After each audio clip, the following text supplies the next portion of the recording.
6월 12일 보문중앙교회 매일성경 묵상을 시작하도록 하겠습니다. 오늘 함께 나눌 말씀은 사도행전 19장 8절에서 20절까지의 말씀입니다. 자, 읽겠습니다. 바울이 회당에 들어가 석 달 동안 담대히 하나님 나라에 관하여 강론하며 권면하되 어떤 사람들은 마음이 굳어 순종하지 않고 무리 앞에서 이도를 비방하거늘 바울이 그들을 떠나 제자들을 따로 세우고 두란노 서원에서 날마다 강론하니라. 2해 동안 이같이 하니 아시아에 사는 자는 유대인이나 헬란이나 다 주의 말씀을 듣더라. 하나님이 바울의 손으로 놀라운 능력을 행하게 하시니 심지어 사람들이 바울의 몸에서 손수건이나 앞치마를 가져다가 병든 사람들에게 얹으면 그 병이 떠나고 악기도 나가더라.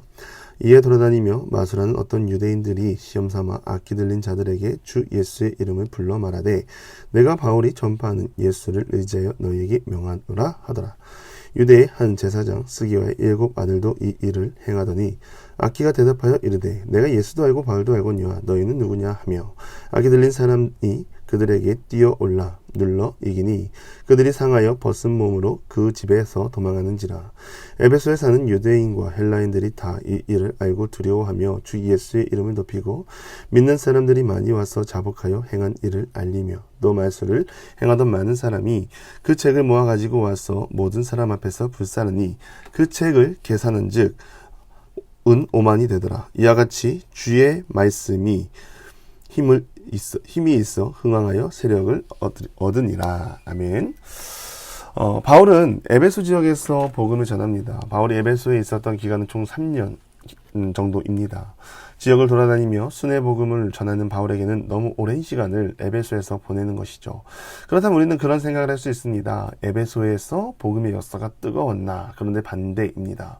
이 고린도서 16장 8절에서 10절에 보면 내가 오순절까지 에베소에 머물려 함은 내게 광대하고 유유한 문이 열렸으나 대적하는 자가 많음이라. 디모데가 이르거든 너희는 조심하여 그로 두려움이 없이 너희 가운데 있게 하라. 이는 그도 나와 같이 주의 일에 힘쓰는 자임이라 라고 말합니다. 바울은 말합니다. 광대하고 유효한 문이 열렸기 때문에 내가 더 머물러야 하는데 그것으로 말미암아 반대자도 많다고 말하죠. 에베소는 아데미 왕국이라는 별칭으로 불리기도 합니다. 아데미 신을 섬기는 엄청난 신전이 이 에베소에 위치해 있습니다.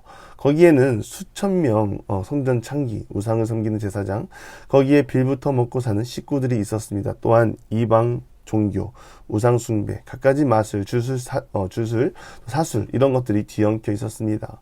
그리고 이 모든 것이 아데미 신전을 중심으로 돌아가는 경제 구조로서 에베소 전체를 쥐락펴락할 정도로 막강한 영향력을 가지고 있었습니다. 바울이 에베소에 도착했을 때 이보다 더 타락한 곳이 없을 것이라 말할 정도로 망가진 도시, 세계 각처에서 몰려든 거짓 철학자와 우상 숭배자, 거짓 교사로 가득 찬 곳이었습니다.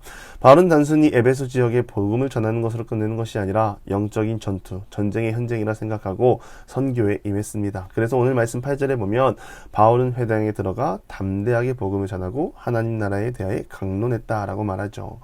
바울이 선포한 복음은 사람의 지식에서 나온 것이 아니라 하나님 안에서 나오는 진리, 복음의 능력을 선포한 것입니다. 바울이 하나님 나라를 강조한 이유가 있죠. 두란노 서원이라고 말합니다. 이 두란노 서원에서 바울은 끊임없이 하나님 나라를 선포하고 사람들에게 진리를 깨우치기 위해 수고를 아끼지 않았습니다. 두란노 서원에 대해서 알 필요가 있는데요. 두란노 서원은 에베소의 유명한 철학자로 알려져 있습니다. 이 시대 에베소에서는요, 강의를 하고 강요료를 받는 문화가 있었습니다. 그래서 논리적으로 말하는 스승은 많은 돈을 벌고 부자가 되는 것이죠. 두란노는 그런 자였고 자기의 이름을 따서 건물을 세운 것입니다. 그런데 어떻게 바울이 두란노 사원을 이용하게 되었을까요? 그 시대의 문화를 알아야 합니다. 이 시에스타라는 문화가 있었습니다. 이것은 더운 지방에 날이 너무 뜨거우니 낮잠을 자도록 지정한 시간입니다. 11시부터 4시까지로 사람들의 인적이 드물고 다들 집에서 잠을 자는 그런 시간에 바울은 그 장소를 이용한 것이죠. 빈 장소를 이용해 바울은 11시부터 4시까지 복음을 전하는 일에 매진한 것입니다. 즉 에베소에서의 삶은 평탄하지 않았습니다. 사람들이 알아서 찾아오고 때로 그들을 맞이하고 행복한 목회를 한 것이 아니라 가장 더운 때 사람들을 불러 모아 복음을 전하고 믿음의 수고를 아끼지 않은 것이죠. 바울은 육체적으로도 더 지쳤을 것입니다. 이유가 있습니다. 이때 철학자들은요, 강론을 하고 강사료를 받는다 말씀을 드렸죠. 근데 에베소 지역은 워낙 이러한 일들이 많으니 유명 강사를 빙자한 거짓 교사들이 넘쳐났습니다. 결국 거짓 교사들의 목적이 무엇입니까? 돈을 요구하는 것이죠. 돈을 벌기 위해 이러한 행동을 하는 것입니다. 그래서 바울은 복음을 전하는 중 거짓 교사와 같은 오해를 받을까 하여 수임료를 받지 않았습니다. 그렇다면 바울도 생계를 이어가야 하고 돈이 필요한다. 어떻게 했을까요? 바울은 천막을 만드는 기술이 있었습니다. 결국 바울은 자비랑 선교를 에베소 지역에서 3년간 진행한 것이죠. 강의를 하지 않을 때는 천막을 만들고 남들 쉬는 시간에 나와서 강의를 하는 것입니다. 육적으로 더 지치고 힘든 시간이었지만 바울은 복음을 전하는 일에 멈추지 않고 소홀히 하지 않았습니다. 바울이 에베소에서 보여준 복음에 대한 진심이죠. 그 결과 어떤 일이 일어납니까? 2해 동안 이같이 하니 아시아에 사는 자는 유대인이나 헬란이나 다 주의 말씀을 듣더라. 다 주의 말씀을 듣더라. 바울은 쉬지 않았습니다. 쉬지 않았기에 복음을 못 듣는 자가 없을 정도로 선포했고 하나님께서 바울과 함께 하셨습니다. 말로만 전한 것이 아니라 하나님이 바울의 손으로 놀라운 능력을 행하게 하시니 병이 낫고 악기가 나아가는 역사가 나타나는 것이죠. 눈앞에 보여지는 기적, 이 기적이라는 헬라어는 세메이온, 이것은 눈으로 본 자가 외면할 수 없을 정도의 강한 표적이라는 말입니다. 결국 듣고 본 사람들은 복음을 받아들이고 진리를 만나는 것이죠. 하나님이 세운 사람을 통하여 복음을 듣고 능력이 선포되는 것입니다. 이것은 누구도 따라할 수 없습니다. 마술하는 자가 따라하려고 합니다. 이들은 예수의 능력을 의지하는 자가 아니면서도 예수의 능력을 이용하여 돈을 벌려고 하는 자이죠. 신앙은 돈벌이의 수단이 아닙니다. 그래서 우리의 기도가 조금은 바뀌기 원하는데요. 나의 기도의 최종 목적지가 나의 안위를 위한 기도가 아니기를 바랍니다.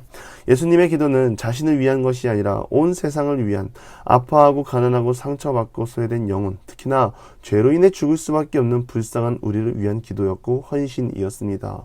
본문에 나오는 마술사처럼 따라하는 자로 사는 것이 아니라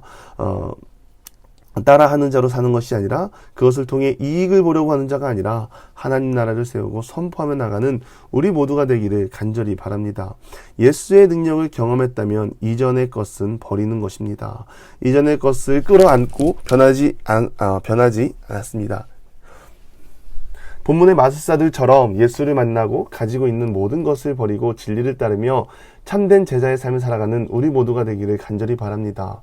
오늘 우리의 삶을 놓고 기도하기 원하는데요. 헛된 것을 따르는 자가 아니라 진리를 따르는 자가 되게 하시고 세상을 위한 삶이 아니라 영원한 하나님 나라를 위한 삶을 살게 하시고 복음의 수고를 끊지 않고 끝까지 감당하며 나가는 주의 자녀로 살아가길 주님의 이름으로 간절히 축원합니다. 기도하겠습니다. 하나님, 믿음의 수고, 복음의 수고를 멈추지 않고 내 것을 내어주면서까지 이루며 나아갈 수 있도록 도와주시옵소서. 성령 하나님의 능력을 의지하게 하시고 무엇보다 따라하는 자가 아니라 진심으로 주님을 따르고 제자된 삶을 살아가는 우리 모두가 되게 하여 주시옵소서. 예수님의 이름으로 기도드리며 이제는 우리 구주 예수 그리스도의 은혜와 하나님의 극진하신 사랑하심과 성령의 감화감동 교통하심이 믿음의 수고와 복음의 인내를 이루고 참된 하나님의 사랑을 선포하기 원하는 사랑하는 보문적인 모든 기도의 용사 위에 이제로부터 영원토록 함께 하시기를 간절히 축원하옵나이다. 아멘.